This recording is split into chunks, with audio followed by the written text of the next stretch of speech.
Bonjour à tous.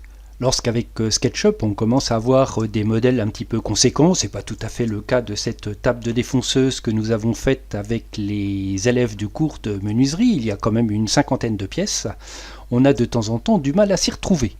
Il y a naturellement des fonctions de base dans SketchUp. Si j'affiche le plateau et que je regarde dans la fenêtre composants, j'ai l'ensemble de mes composants qui sont présents ici, donc qui sont soit des pièces de menuiserie, soit d'autres composants comme la défonceuse. Première possibilité. Seconde possibilité, c'est dans la fenêtre structure, je peux cliquer un élément, cet élément s'allume, je peux éventuellement l'ouvrir et regarder un élément de cette structure-là, et j'ai la possibilité également de le masquer ou de ne pas le masquer.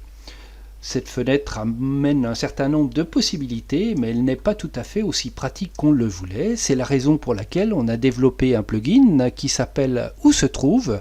Il se situe dans le menu VMS Tools. Il se situe également dans Extension, VMS Up Extension, Où se trouve.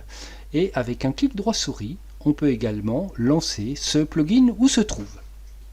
Si on utilise souvent un outil, on peut lui affecter un raccourci. Je vais dans Fenêtre, Préférences, Raccourcis. Je regarde les différentes extensions de VMS Up Extension qui sont ici. Et on voit que, pour Où se trouve, j'ai mis le caractère 2 au carré. Si je tape 2 au carré, j'ai mon plugin qui s'ouvre. Lorsque j'ai lancé mon plugin, j'ai une boîte de dialogue qui apparaît avec l'ensemble de toutes les pièces qui sont contenues dans mon modèle, ici ma table de défonceuse, et j'ai également une petite mire qui apparaît donc dans le modèle. Avec cette mire, quand je survole une pièce, on me donne le nom de la pièce, ses dimensions et le matériau. Ici donc j'ai un panneau de porte, ici en mélaminé toujours j'ai un côté haut, ici, j'ai une traverse de côté, et ici, une traverse basse. Si j'appuie sur la touche Shift, ce que je fais, je vois que la touche CTRL va me permettre de savoir combien d'instances j'ai dans cette partie-là. Donc si je clique ici, je vois que j'ai 4 traverses identiques. Si je suis sur cette pièce-là, je vois que j'ai 2 côtés identiques. Si je clique cette pièce-là, j'ai 2 lames avant qui sont identiques, et ces 2 lames s'allument. Si je ne suis pas sur la face d'une pièce, mais sur une arête, j'ai la longueur de cette arête qui apparaît, quelle que soit la pièce. Donc ici, ça fait 150, ici l'arête fait 480, ici cette petite arête fait 60, etc. etc. Donc c'est relativement facile de mesurer un certain nombre de mesures qui existent donc dans le modèle. Si je suis sur la face, par contre, j'ai le nom de la pièce, ses dimensions et son matériau. Si à présent je clique une pièce et que je viens ici dans ma fenêtre de dialogue, je vois cette pièce qui s'allume et ses caractéristiques en bas qui apparaissent. Je sélectionne le plateau, je vois le plateau. Je sélectionne une poignée, je vois la poignée qui s'affiche, ses dimensions et son matériau. Si je m'intéresse à présent à ce qu'il y a dans cette boîte de dialogue, j'ai donc la liste de toutes les pièces. Si je clique une pièce, cette pièce s'allume dans le modèle. Et en dessous ici, j'ai le nombre de pièces identiques, ici un seul plateau, ses dimensions et son matériau.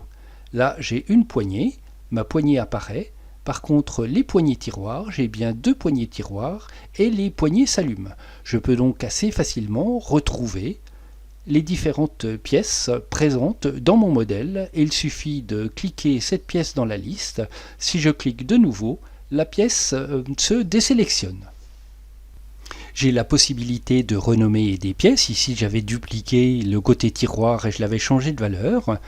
Le nom apparaît ici. Je peux le modifier. Et le nom de ma pièce est ainsi modifié. J'ai également la possibilité de voir certaines choses comme les matériaux, les pièces de quincaillerie, les pièces d'assemblage ou les pièces qui ne sont pas solides. Dans les matériaux, ici, j'ai tous les matériaux qui sont présents. Si je regarde les possibilités de filtrage, je peux faire apparaître que les pièces en matériaux massifs, que les pièces en panneaux, et dans les panneaux, j'ai à la fois des pièces en mélaminé, seules les pièces en mélaminé apparaissent, les pièces en contreplaqué de peuplier, c'est le guide qui est réalisé comme ça, et je peux également afficher les pièces sans matériaux. Je n'avais pas mis de matériaux à ces différentes pièces-là, la défonceuse, le plateau et l'insert. Donc, première possibilité, filtrer par matériaux. Je raffecte tous les matériaux, toutes les pièces donc se réaffichent, et j'ai la possibilité de regarder les pièces qui comportent des quincailleries. Les pièces qui comportent des quincailleries s'affichent, c'est les pièces qui portent les coulisses ici, qui s'affichent, et également pour la porte, les quincailleries, donc les charnières invisibles qui apparaissent à cet endroit-là, sont également considérées comme quincailleries, les rails qui viennent à la fois sur le guide et sur le plateau.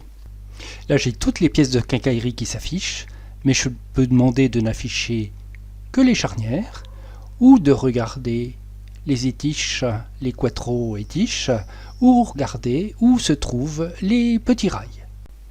Autre possibilité, si j'avais des pièces d'assemblage, j'ai des pièces d'assemblage ici qui sont des languettes, toutes les pièces qui comportent des languettes, mais ça pourrait être des tourillons, des excentriques ou des dominos, apparaîtraient. Si je quitte mes pièces d'assemblage et reprends tous les matériaux, j'ai une dernière possibilité non solide, c'est toutes les pièces qui présentent des trous, et si je clique à un endroit, je vois les endroits où la pièce n'est pas correcte. Par exemple, ici, il manque une face. On va la rajouter, je quitte le plugin, j'édite ma pièce, j'active l'outil ligne, et je vais juste tracer entre deux angles une ligne, la face se recrée, je vais effacer ma partie en trop, sortir de l'édition, et si je regarde maintenant dans où se trouve, et si je lui demande les pièces non solides, il va me dire aucune pièce n'est incorrecte. Dernière possibilité enfin pour cet outil où se trouve, si je sélectionne une pièce, ici un groupe de pièces avant de lancer l'outil où se trouve, je vais juste voir ce groupe de pièces, ici ce tiroir, et pouvoir donc survoler chacune des pièces, et donc en ayant isolé une partie particulière de mon modèle. Voici pour l'outil où se trouve. Bonne utilisation de cet outil et excellente conception avec les outils VMSUP. À très bientôt.